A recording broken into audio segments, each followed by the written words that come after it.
Ce matin, je vous prie d'ouvrir vos Bibles, s'il vous plaît, en Actes, chapitre 20. C'est le 3e voyage missionnaire de Paul. Et ceci est le 30e message de la série intitulée Actes, Jésus continue d'agir. Donc, comme on l'a dit précédemment, durant ce 3e voyage missionnaire, Paul fait quelque chose d'un peu différent, ou disons que l'accent ou le focus de ce voyage missionnaire est un peu différent des autres voyages missionnaires. Le focus pour ce 3e voyage missionnaire, c'est ceux qui ont déjà cru, les croyants. Le but principal, contrairement aux 2 premiers voyages, était de s'occuper des croyants plutôt que d'évangéliser, plutôt que de faire des croyants, d'implanter des églises.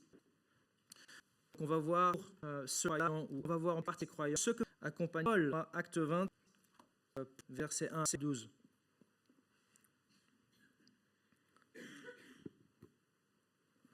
Et je vais mettre la carte, comme ça vous pouvez suivre le parcours.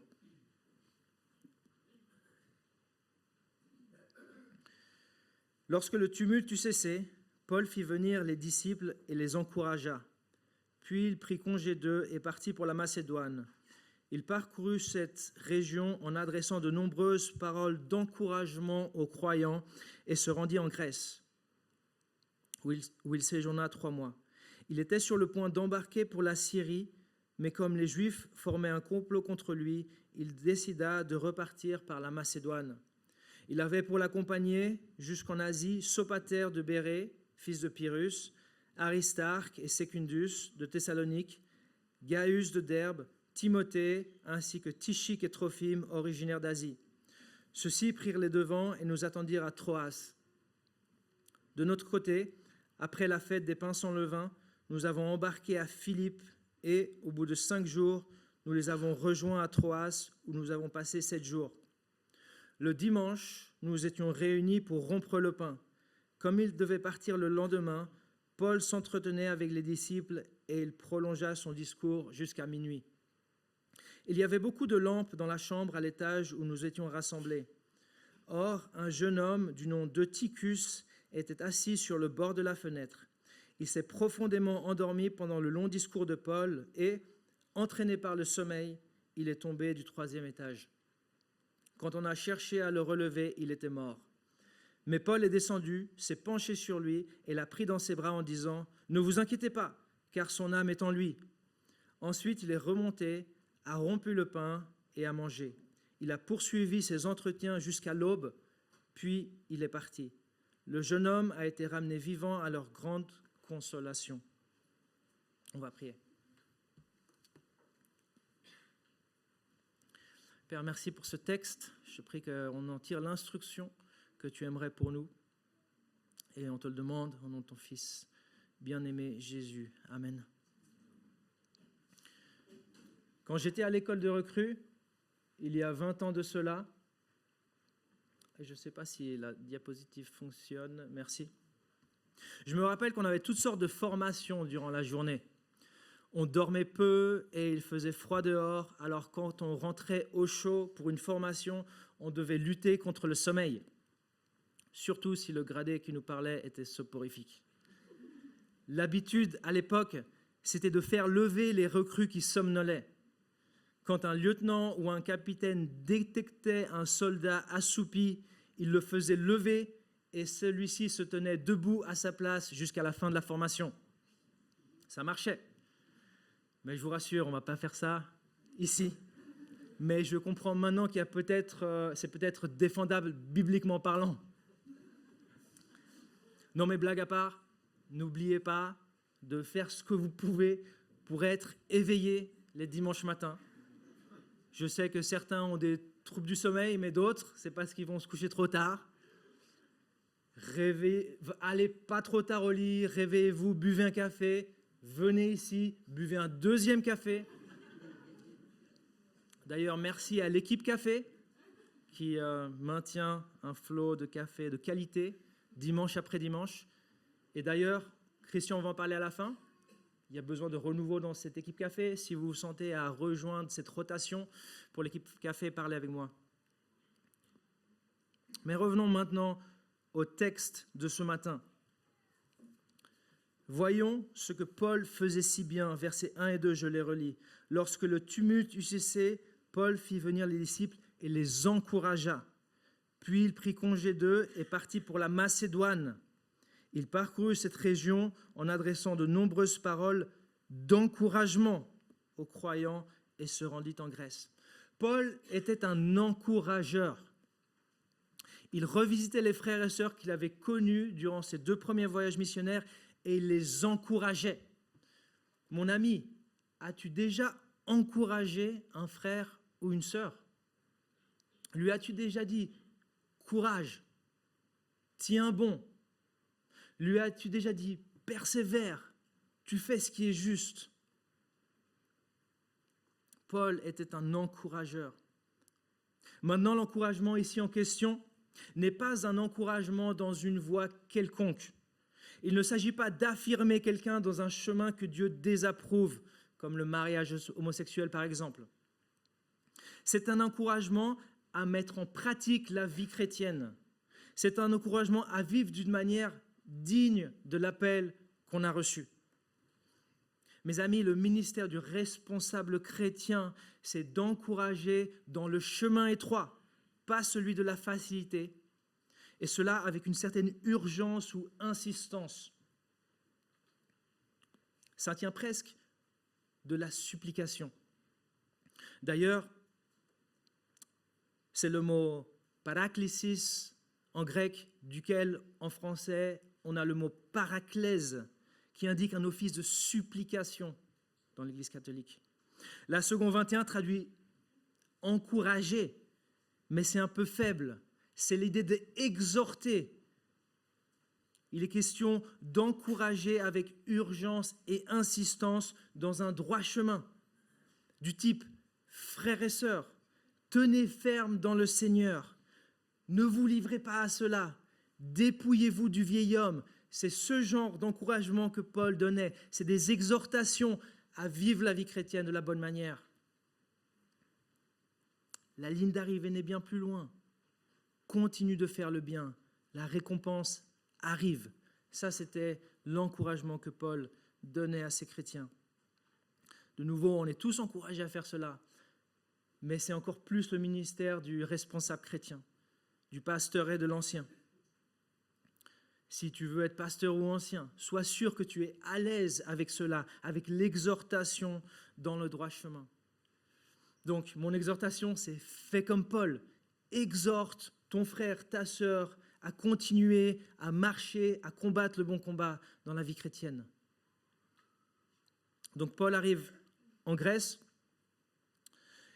Et là, en Grèce, il passe du temps avec l'église de Corinthe qu'il avait démarré durant son 2e voyage missionnaire. Et après 3 mois, il se prépare à partir pour se rendre en Syrie, pour ensuite aller à Jérusalem.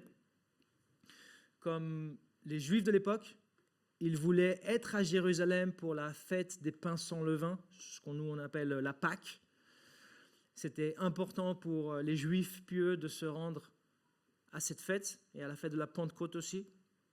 Et enfin à la fête des tabernacles, Sukkot. Et donc l'hiver finit et Paul veut se rendre là-bas. Cependant, petit problème, les Juifs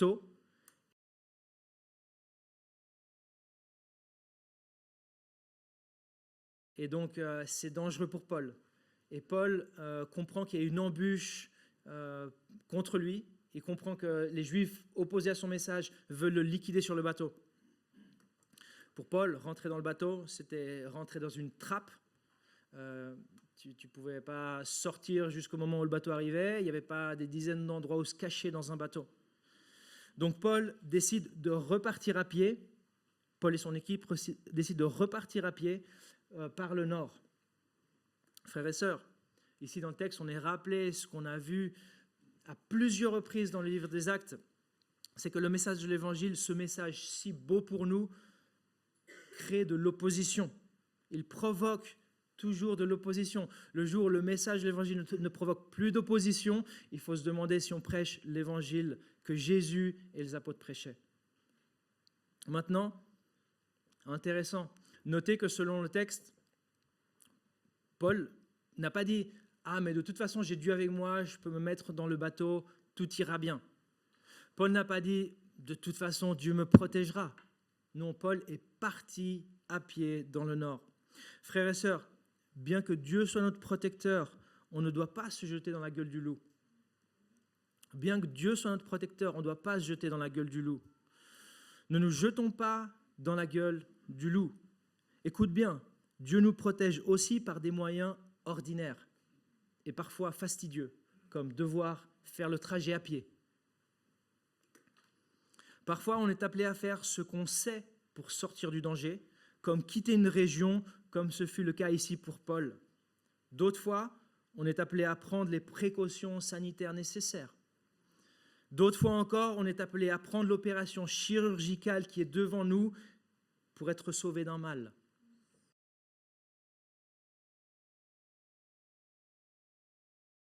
Révéler l'embûche à Paul, maintenant c'était à Paul d'agir. Et il a décidé de partir à pied vers le nord. Donc, Paul n'est pas seul, toute une équipe l'accompagne. Le verset 4 nous parle de, je le dis au cas où vous cherchez des idées pour votre nom de bébé, Sopater, Aristarque, Secundus, et il y en a plusieurs autres, 7 au total. Ils vont à Troas, il y en a 7 au total, ils vont à Troas, et là-bas, ils attendent Paul, ils y vont avant lui. Qui sont ces 7 ? Alors, le texte ne le dit pas, mais ces 7 étaient probablement les représentants des différentes églises ayant participé à une collecte pour les Juifs messianiques de Jérusalem. Cette collecte, organisée par Paul, les lettres du Nouveau Testament en parlent beaucoup. 1, 2 Corinthiens, Romains parlent de cette collecte organisée par Paul pour les Juifs messianiques de Jérusalem, les chrétiens d'origine juive.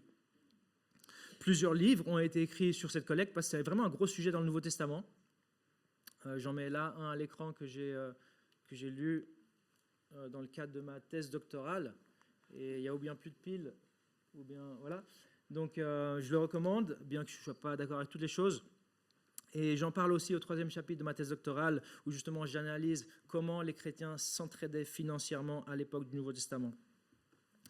Donc ces 7 aident Paul à amener les pièces de monnaie collectées et à les donner aux bons destinataires, à s'assurer qu'elles arrivent à bon port.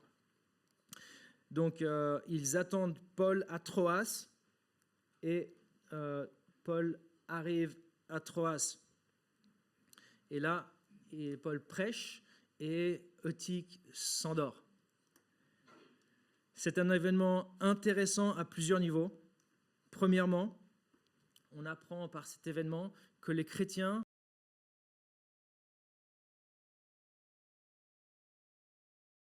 écoute verset 7. Le verset 7 dit « Le premier jour de la semaine, nous étions réunis pour rompre le pain. » Et la seconde 21 a traduit dimanche. Littéralement, c'est le premier jour de la semaine. Louis II dit le premier jour de la semaine. Le premier jour de la semaine dans la Bible, comme aux États-Unis, c'est dimanche. C'est pas lundi. À droite, on a les calendriers aux USA, où on voit, comme dans la Bible, que le premier jour de la semaine, c'est dimanche. Moi, quand j'étais aux États-Unis, j'ai raté plusieurs rendez-vous. C'est pas une blague. Parce que je regardais, je disais, OK, 4e colonne, ça c'est jeudi. Jeudi, et on m'appelait le mercredi, t'es où? T'es là, tu viens ou pas? Et je disais, non, c'est jeudi, non, non, c'est mercredi. Dans la Bible, le premier jour de la semaine, c'est le dimanche. Donc ces chrétiens se réunissaient le dimanche. Pardon, je reviens en arrière. Voilà, à la carte. Ça, c'est la première chose qu'on apprend. Et c'est un texte important quand certains disent que les chrétiens devraient se réunir le jour du Shabbat. Il n'y a pas de mal à observer le Shabbat tant que ce n'est pas pour gagner quelque chose devant Dieu. Mais le jour où les chrétiens se réunissent dans le Nouveau Testament, c'est le dimanche. Ça, c'est un verset. Il y a d'autres versets où on voit qu'ils se réunissaient le dimanche pour rompre le pain, pour la Sainte Seine, et pour partager un repas, et pour ce moment de prédication ou d'enseignement de la parole. Donc ça, c'est la première chose. La deuxième chose qu'on apprend, c'est que les prédications de Paul étaient probablement plus longues que les nôtres dans le monde occidental. Ici, Paul a prêché pendant des heures et des heures, apparemment. Moi et mes amis pasteurs, on aime combiner ce texte avec le texte qui dit « Soyez mes imitateurs ».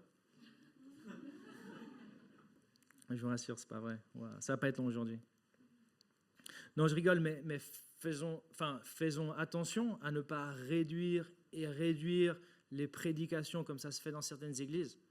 C'est pas parce qu'il y a des études qui disent qu'après 20 minutes, l'attention diminue qu'il faut faire des prédications de 20 minutes.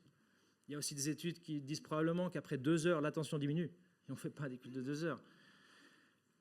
Donc, Paul, c'est vrai, il avait une raison particulière. Il allait partir le lendemain. Mais voilà, on voit qu'il prend le temps pour prêcher la parole. La prédication de la parole, c'est quelque chose d'important. Ça doit être quelque chose d'important dans nos cultes. Les réformateurs l'ont compris et ils ont mis l'accent sur ça il y a 500 ans. Et nous, on continue dans cette lignée où la prédication de la parole est une partie importante du culte. Donc voilà. Parlons maintenant de Eutychus ou Eutyche. Peut-être certaines versions que vous avez ont Eutyche, la Nouvelle Bible seconde par exemple. Qui est cet Eutyche? Le verset 9 nous montre que c'est un jeune homme. Et le verset 12 utilise un autre en français dans la langue originale, le mot païs, qui touche. Qu'on l'utilise aussi ce mot dans le mot patrie. Les comme l'enfance. Je pense que Yacoub avait entre 9 et 14 ans. Ça n'est pas un verset d'un jeune. C'était vraiment un petit mot.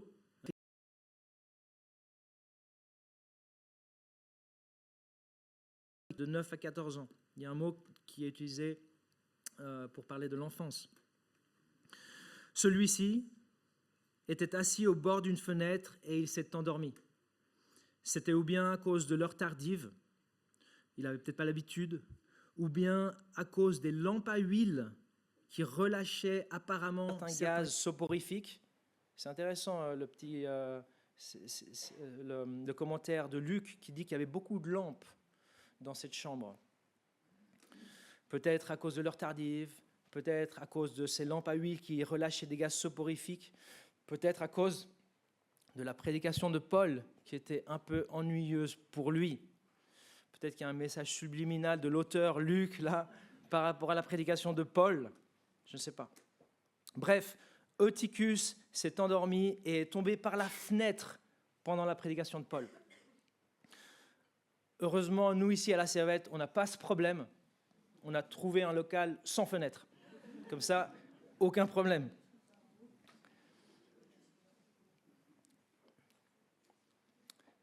Non mais, blague à part, maintenir les ados éveillés, c'est vraiment un challenge. Et donc, merci à Léa et Lorraine qui, une fois par mois, prennent les ados en bas pour avoir un message qui est spécifique pour cette tranche d'âge. Merci aussi aux responsables Jab Junior, Jab Senior pour parler à cette tranche d'âge d'une manière qui fait sens pour eux et qui les maintient en éveil. Donc, Eutychus tombe du 3e étage, il meurt et là, Paul le ressuscite. Waouh! Résurrection. Paul ressuscite Eutychus. Certains pensent que Eutychus n'était pas vraiment mort. Certaines personnes qui doutent des miracles de la Bible pensent qu'Eutychus n'était pas vraiment mort. Mais c'est Luc, le médecin, qui a écrit le livre des Actes, qui dit qu'il était mort. Luc, en tant que médecin, il connaissait les signes vitaux. Il savait reconnaître une mort d'un simple évanouissement, par exemple. Luc, le médecin, dit que Eutychus était mort. Regardez le verset 7. Le dimanche, ou le premier jour de la semaine, nous étions réunis. Dans le nous, il y a Luc, l'auteur, qui est un médecin, on le sait, et il dit Eutychus était mort. Quand on a essayé de le relever, il était mort. En plus, il ne faut pas oublier ce qu'on a dit depuis le début de la série, ou qu'on a dit déjà plusieurs fois, c'est que Luc, l'auteur du livre des Actes, est en train de montrer que Paul, l'apôtre aux non-juifs, que Paul que Dieu soutient le message de Paul tout autant que Dieu avait soutenu le message de Pierre, l'apôtre aux Juifs. Tout ce que Pierre a fait, Paul le fait, et Luc montre cela. Les deux prêchent à une grande foule. Pierre en acte 2, Paul en acte 13. Les deux guérissent un paralytique. Pierre au temple de Jérusalem en acte 3, Paul à Lystre en acte 14. Les deux sont utilisés pour réaliser des miracles extraordinaires. L'ombre de Pierre guérit des malades quand elle passe sur eux en acte 5. Les vêtements touchés par Paul le font en acte 19. Les deux ressuscitent quelqu'un. Pierre ressuscite Tabitha en acte 9. Paul le fait ici avec Eutychus en acte 20. Par cela, Luc veut montrer que Dieu était avec Paul comme il était avec Pierre. Par conséquent, écoutez bien, le message de Paul envers les non-juifs, toi et moi, qu'on peut faire partie du peuple de Dieu sans se convertir au judaïsme, est attesté par Dieu. Il est certifié par Dieu, il est confirmé par Dieu. C'était important à l'époque pour Dieu d'affirmer que ce message de Paul, qui pour les Juifs dérangeait, avait le sceau divin. Bref, on peut conclure que Eutychus était vraiment mort. Donc maintenant que le miracle est fait, Paul peut continuer de prêcher. Ça, c'était juste une pause forcée. C'était un peu l'entracte pour lui. Lui, il retourne et mange un peu et il recommence à prêcher et il prêche toute la nuit jusqu'à l'aube. Mais cette résurrection d'Eutychus, elle fut, selon le verset 12, elle fut quoi? De nouveau, on a notre même mot qui est traduit ici consolation, mais c'est le même mot dans l'original. Cette résurrection d'Eutychus a été un immense encouragement. Un immense encouragement. Ça a été un grand encouragement et une grosse exhortation à croire à la puissance de la parole prêchée par Paul. D'où le titre du message de ce matin. La résurrection d'Eutychus, encouragée par la puissance de la parole. Et je vous rassure, on est en train de finir. Alors, comment comprendre ce type de miracle? Sommes-nous appelés à répliquer ce genre de miracle ou devons-nous nous attendre à les voir se produire? Ici, il faut se rappeler ce qu'on a dit le 12 janvier par rapport au miracle, où on a parlé en détail du thème des miracles. Dieu les a faits pour authentifier le message de ses envoyés. Mon ami, t'es-tu déjà posé la question de comment le christianisme et pourquoi le christianisme s'est répandu et est devenu la religion principale mondiale très vite, alors que les chrétiens étaient persécutés, tués et qu'ils refusaient systématiquement d'utiliser la force? Tu as déjà posé la question de comment ça se fait que ce mouvement a démarré et a très rapidement conquis l'Empire romain alors qu'ils étaient persécutés, tués et ils refusaient d'employer la force? Partie de la réponse, c'est les miracles que Dieu produisait par Jésus, par les apôtres. Jésus le faisait lui-même. Avec ces miracles, Dieu a donné le coup de pouce au christianisme pour le démarrage. Il a donné l'impulsion initiale avec ces miracles. Et le christianisme s'est répandu très rapidement dans l'Empire romain. Aujourd'hui, frères et sœurs, le christianisme est déjà la religion principale mondiale. Le christianisme est la religion principale mondiale. Dieu a déjà attesté du message de Jésus et des apôtres. Le message selon lequel Jésus est vraiment le Messie. Jésus est vraiment le sauveur qu'on a tous besoin. Aujourd'hui, nous avons la Bible par laquelle on voit clairement toutes ces choses. Vouloir répliquer ce genre de miracle ou nous attendre à qu'ils se produisent de manière fréquente, c'est vraiment pas ce à quoi nous encourage ce texte. Dieu nous demande de croire en sa parole, qu'il a déjà confirmée par ses miracles initiaux. Dieu nous demande de croire en sa parole, qu'il a déjà attesté, certifié, confirmé il y a 2000 ans. L'as-tu fait? As-tu cru en sa parole? As-tu cru en Jésus, le Messie, le sauveur de l'humanité? Si oui, cette même puissance qui a ressuscité Eutychus d'entre les morts sera déployée pour toi. Dieu va la déployer pour toi, cette même puissance, si tu crois en Jésus-Christ. Si tu crois en Jésus, la Bible dit que tu passes de la vie à la mort. La Bible dit que si tu crois en Jésus, tu auras cette vie éternelle.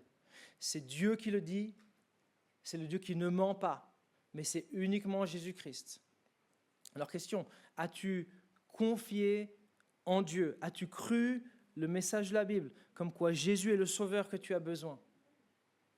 La Bible dit, il n'y a de salut en aucun autre, car il n'y a sous le ciel aucun autre nom qui a été donné parmi les hommes par lequel nous devions être sauvés. Je te repose cette question, as-tu cru en Jésus? On ne sait pas quand est-ce que notre heure arrivera. On ne sait pas, la vie est plus courte qu'on se l'imagine, les années passent très vite. As-tu cru en Jésus? Tes péchés sont-ils pardonnés? Le pardon des péchés se trouve en Jésus seul. Je t'encourage, si tu ne l'as pas encore fait, à croire en Jésus. Si tu es déjà chrétien, il y a aussi de la nourriture dans ce texte. On l'a vu au début, le ministère de Paul, il encourageait d'autres chrétiens. Je t'encourage à encourager d'autres chrétiens. Encourage-les dans le droit chemin, dans le chemin étroit. Encourage-les à persévérer. Encourage-les à chercher la justice, à aimer la miséricorde, à marcher humblement avec Dieu. Encourage-les dans le droit chemin. On va terminer, on va prier, et après on aura notre missionnaire qui nous racontera ce qu'elle a vécu ces derniers mois.